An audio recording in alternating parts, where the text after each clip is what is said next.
Hello everyone. आता next point बघायचा आहे तो म्हणजे शिफ्ट रेजिस्टर. तर आपण फ्लिप फ्लॉप बघितले. थर्ड चॅप्टरमध्ये 3 महत्त्वाचे पॉईंट आहेत.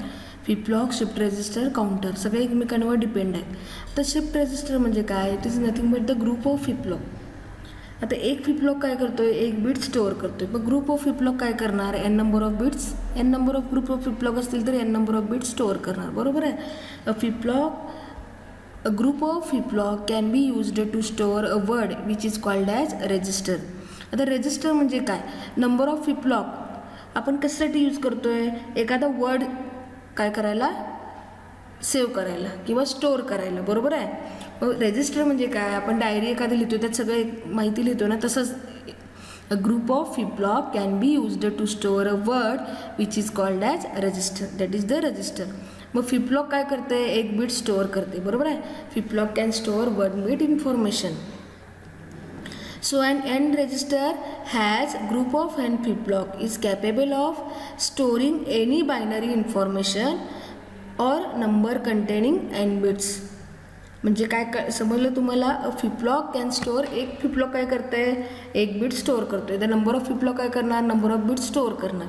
बरोबर आहे. म्हणजेच तो काय झाला? रजिस्टर झाला. So it is a n bit flip-flops. It capable of storing any binary information within it. बरोबर आहे.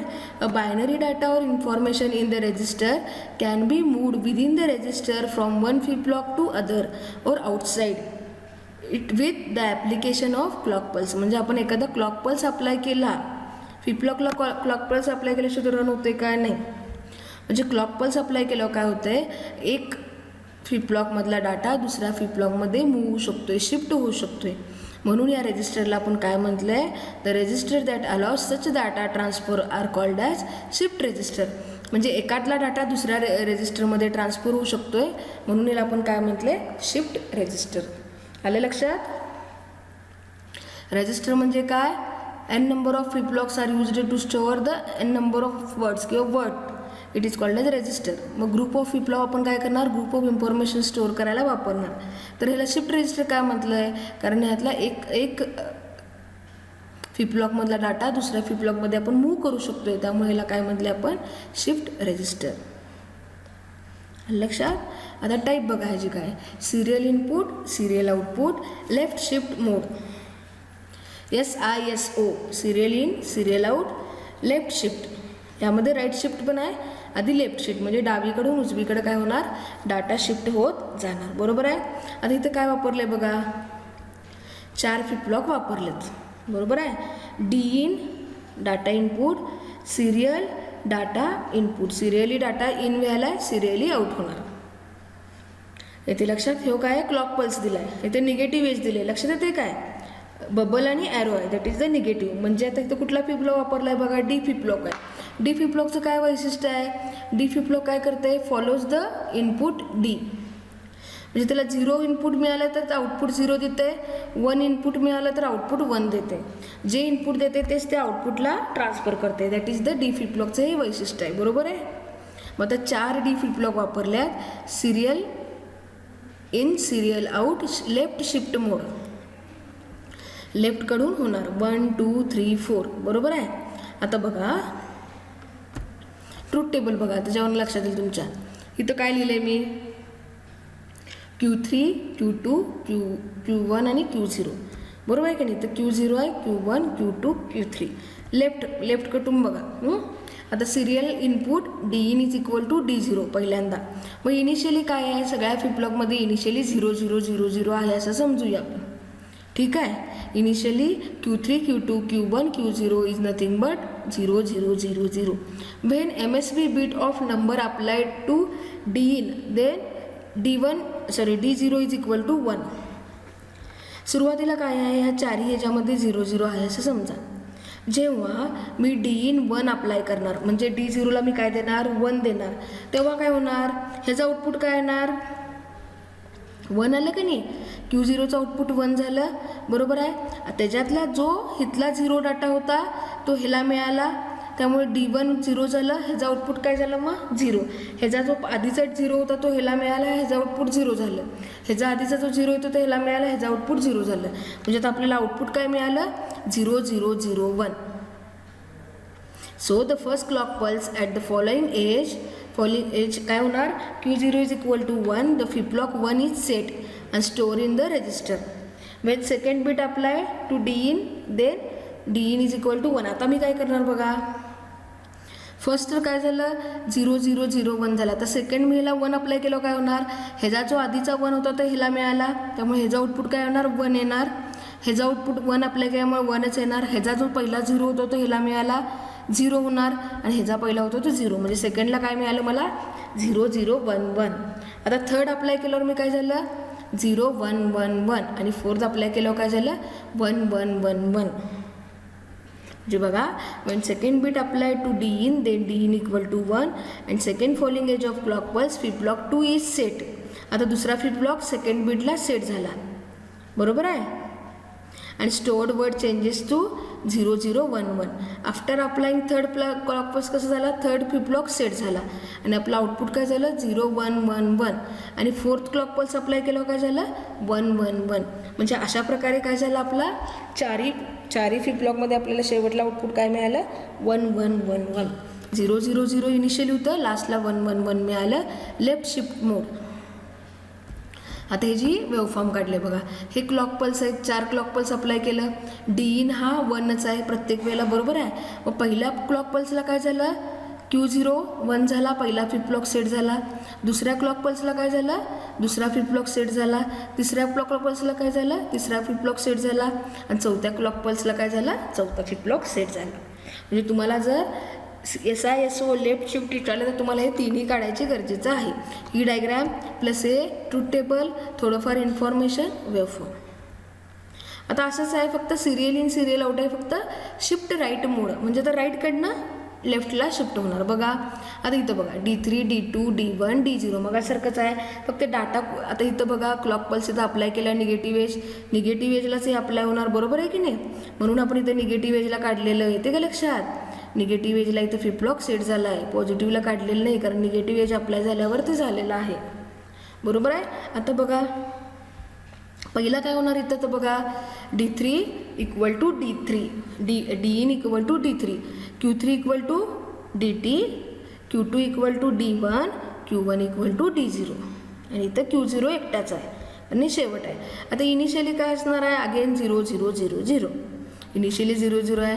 जेव्हा मी पहिल्यांदा ह्याला अप्लाय करणार तेव्हा काय होणार, हा फर्स्ट सेट होणार, बाकीचेच 0 होणार. सेकंडला काय होणार, हा थर्ड फ्लिप फ्लॉप सेट होणार, बाकीचे सगळे 0 होणार.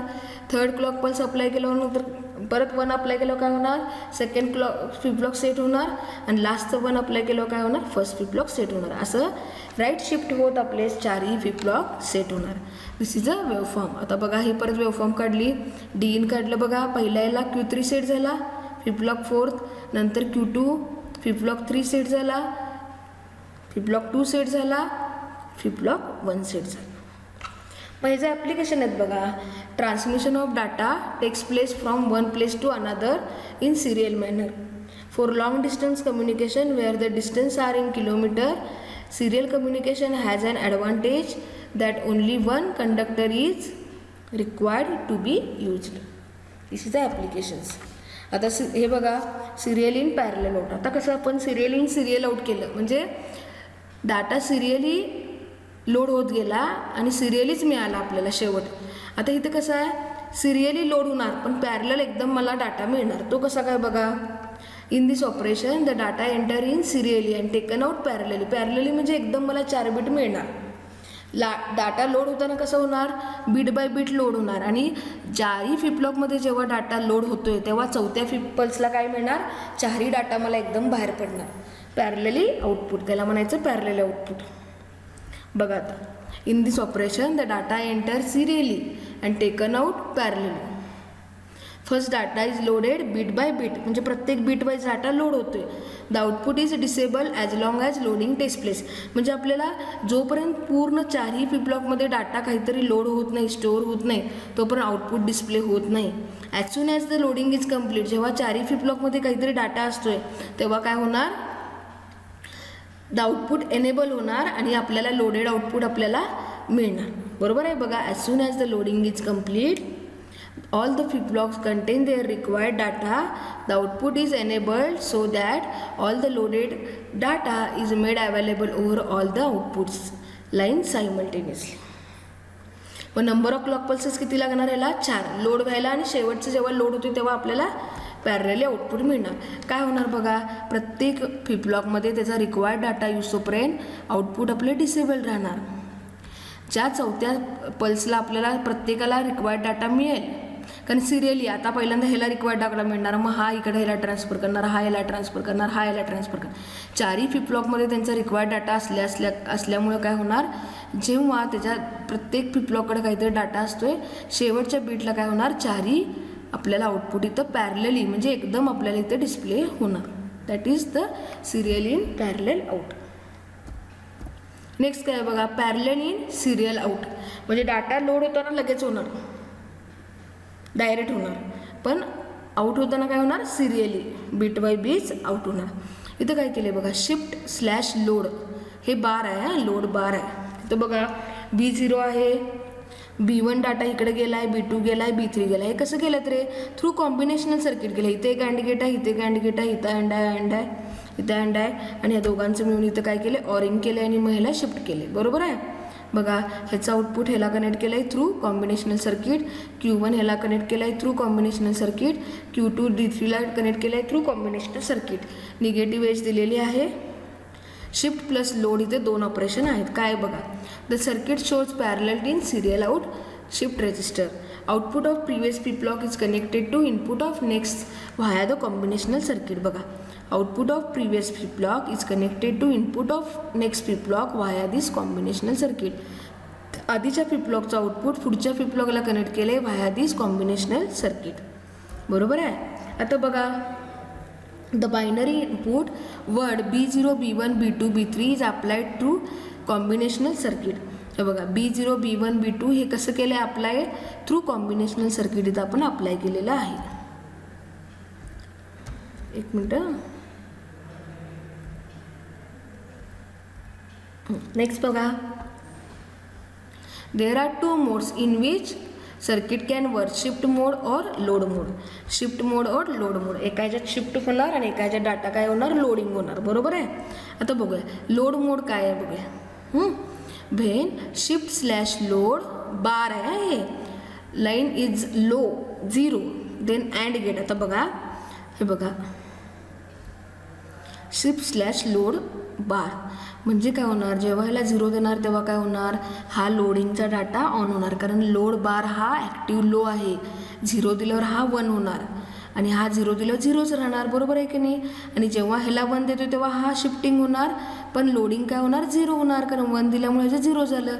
मग आता जेव्हा आपण शिफ्ट स्लॅश लोड बार 0 असतोय तेव्हा लोडिंग होणार. मग तेव्हा काय होणार बघा, अँड गेट 2, 4 आणि 6 अनेबल होणार.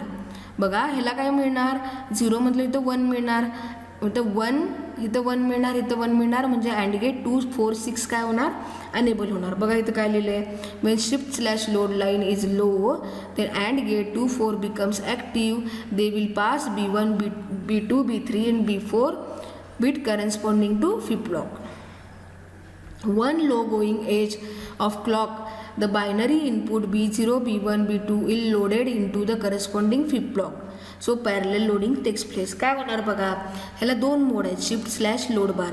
जेव्हा ह्याला आपण 0 देणार तेव्हा लोडिंग टेक्स प्लेस होणार. कसं होणार, 2 नंबरचा हा गेट 4 नंबरचा 6 नंबरचा ॲक्टिव्ह होणार.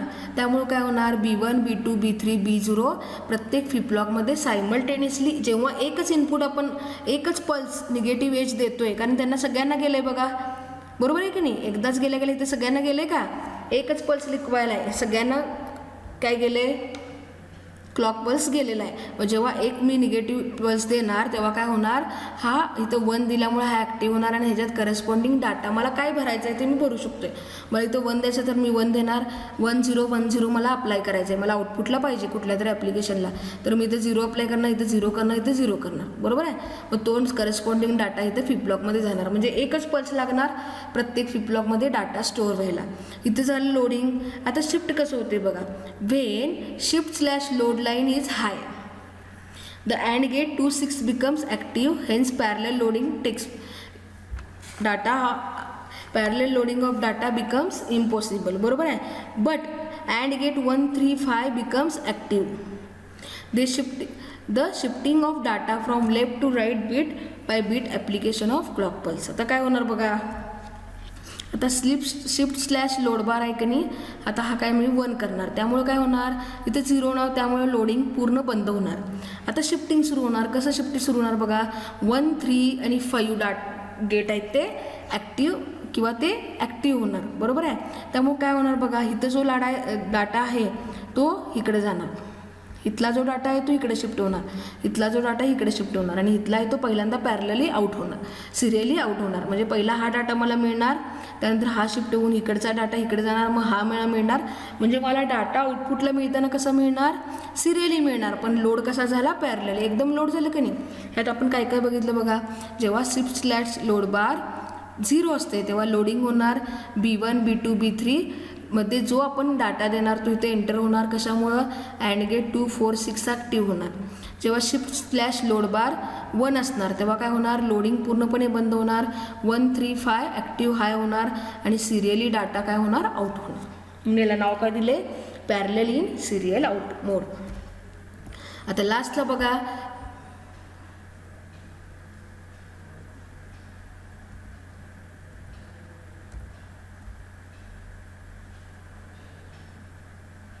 लास्टला काय आहे, पॅरलल इन सिरियल आउट मोड.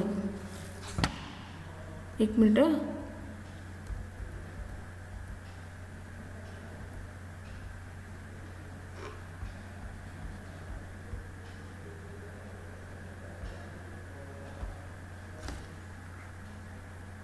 ठीक आहे. नेक्स्ट पॉईंट एक राहिला आहे, तो आपण नेक्स्ट लेक्चरला बघूया.